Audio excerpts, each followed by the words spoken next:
I thought, frankly, last night when Rishi Sunak wheeled out the podium that he was about to announce the general election. He wasn't. He used this very rare Downing Street pronouncement to make what, frankly, was a slightly hackneyed exhortation to behave better. He warned that our democracy faces intimidation, threats, and planned acts of violence. Uh, does the election of George Galloway demand the wheeling out of the post-election podium? Each podium, by the way, for prime ministers in recent times has been specially designed for them. Quite extraordinary. I can remember in the days of Mrs. Thatcher, there almost never was a podium. Was there a podium? I don't think there was. John Major, I don't think there was a podium. The podium is a new thing which has turned up outside number 10. I think it's a great thing, but I don't think we should overstate it, and I certainly don't think we should be overusing it. The place for the Prime Minister to speak is in Parliament.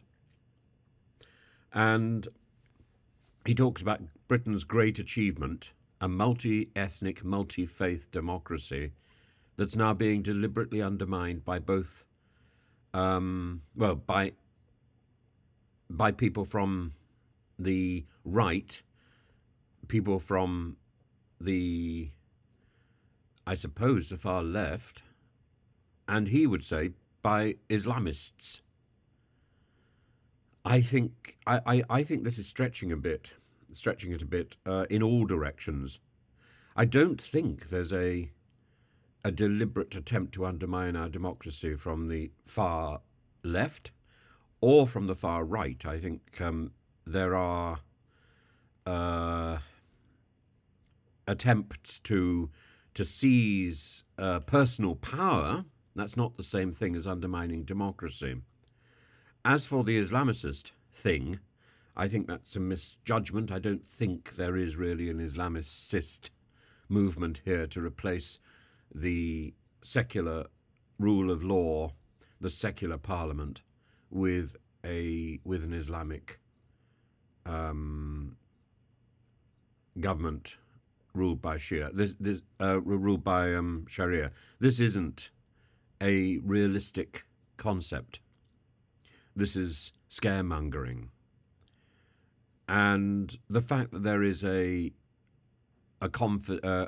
controversial, stridently pro-Gaza MP with extreme experience coming into Parliament shouldn't alarm somebody like Rishi Sunak. And indeed, this is somebody who presumably he knows, elected to Rochdale.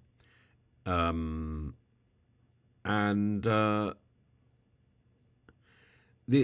only alarm really is the alarm bells start to ring when you ask people about October the 7th. The only response that is credible is a horror of terrorism. Anything less than that, or anything other than that, is eyebrow raising. And as for the supporting of Gaza, I think that's simply a natural human response. Support for Hamas, that would only be conditional on Hamas relinquishing the gun and the bomb. And I don't see that happening. I have no support for Hamas. I can't imagine a situation where I could. But it would depend on Hamas jettisoning the gun and the bomb. And a society like Gaza, predicated on a religion which wants people to be free, I see no problem with that, except that there are people in Gaza who belong to other religious traditions, and they must be respected as well. So far in Gaza, the Hamas organization has broadly respected those, but it hasn't respected the rights of LGBTQ plus people. And I think that is a flag that it's a red flag that should be recognised. As for the crisis in Parliament itself, in the Chamber of the Commons, and the chaos that that befell the Commons because of Lindsay Hoyle's tearing up of long-standing precedent, citing concerns for MPs' safety. Well, I think it's probably time for him to resign. If his performance on Wednesday is anything to go by it, he has lost control. He has lost authority. And therefore he should resign. And he shouldn't wait till the general election. He should go now, so that a new Speaker of the House of Commons is in place before the chaos of a new election. It's not right that the Speaker should take up time at the beginning of a new Parliament. As for the idea of a poison, Islamist extremists, I agree, and far-right groups are spreading a poison. I agree entirely, but I don't think that either has really got a hold in this country. And that poison is extremism, says the Prime Minister. It aims to drain us of our confidence in ourselves as a people and in our shared future. No, what drains us of confidence in ourselves is the obsession with small boats, is the fear of the Ukraine war getting out of control, and is the failure of our government to get to grips with Brexit. And that's partly to do with the stupidity of Lord Frost, who at the moment is busy campaigning to set off an entirely new extreme position within the Conservative Party. The poison is failure. The poison is a failure to do the work, to do the hard work, to look at the detail. And the poison is to rely on control, the mechanics of control, rather than to do the debate, to sort out the problems, and to ensure the security of our nation. That is the poison. The poison is indolence, not extremism. And this sort of speech in front of Downing Street, I'm afraid, is a distraction. Let us prove these extremists wrong. Get rid of Liz Truss.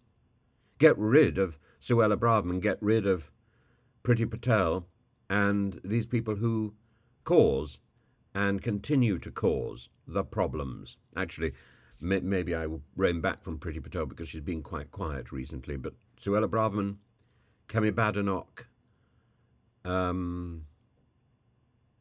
Lee Anderson, of course, has gone.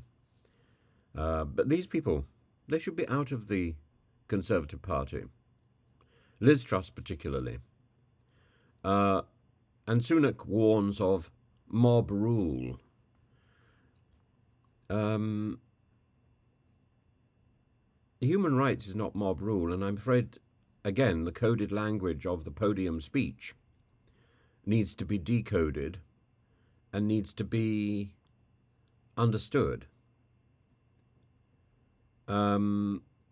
Momentum, of course, had got things to say about it. It says Sunak is smearing peaceful protesters whose demand for an immediate ceasefire represents the mainstream of public opinion. Well, I don't think it does. What the mainstream of public opinion wants is peace. Ceasefire is one particular process of getting that peace, and it may not be the right process at the right time. And there's nothing remotely wrong with a protest. I think a protest every week is perhaps unnecessary, But it's our right, our right to protest. In the same way, it's the right of people to stand on the corner and declaim their beliefs. These are our rights. It's not wrong to speak in public. Mr. Sunak stood on the steps of Number 10 on a public street. It's not very public now, but it is still a street, and put forward his views. Well, that's a protest, isn't it? To declaim your views in public, in a public space, is to protest. To protest is to shout. I think if there are extremists, I think standing on the steps of Number 10, challenging them is not the best way forward. I think we need to be very careful about labelling people extremists. I think we need to be very careful about the use of the word Islamist. It's not a proper word, and it describes, if it is a proper word, it describes a very specific thing. It describes a rule by Islam, a theocracy. I don't think anybody is trying to establish that in Britain. It is established in Iran, and significantly more interwoven with secular existence than perhaps we credit. I certainly consider it more extreme than I would like to see anywhere. But people party, people do things. In Iran, my Iranian friends are not as subjugated as the West would have it. But they're not happy. They're not happy. In the same way as people in Russia have managed to live with the misery of Mr. Putin, crawling out from, or not crawling out, bits of his body being wheeled out from the Smeg fridge, away from the Smidley peas out of the freezer compartment. What's so entertaining about Mr. Putin is whether you're listening to him in English or in Russian, he speaks down and he sort of speaks into his collar, and it takes quite a lot of serious listening to listen to what he's actually saying. But anyway, most of it's rubbish. Mr. Sunak finishes his speech by saying, "Let us prove these extremists wrong and show them that even when we disagree, we will never be disunited from our common values of decency and respect." Now that I agree. And I hope Mr. Sunak also takes that to heart. We have to be dealing with people who do not share our views, who disagree with us. And we have to do it with charm. And I think Sunak is a man who is perfectly capable of answering a direct question. He's been told not to, and he's been trained in doing PMQs by a particular group of people. They're training him wrongly. If you want to do the job properly, you deal in truth rather than in deflection. And I think a little bit more truth, a little bit more union, and a little less division from Mr. Sunak would set the standard and set the example.